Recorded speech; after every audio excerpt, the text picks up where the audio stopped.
Hello everybody, welcome back. Today as well we have got to another video. In this video I'll show you how you can download and install booking.com on your mobile phone. But before that, please do make sure to like our video, subscribe our channel, and yes, without any further delay, let's get started. So for that, simply go ahead, open up the app store, go to search bar and type in booking.com and search it up. Now from over here, this is how the interface is gonna pop up. You can tap on this get option given on top, double click right over here, scan your face ID, and just wait till this blue circle completes as for downloading and installing automatically on your mobile phone. You just have to have some patience and wait for a while.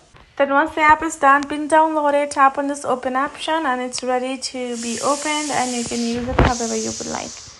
So that is how you can do it. Hope this video was helpful to you all. Thank you so much for watching, and yes, I'll see you guys in our next video.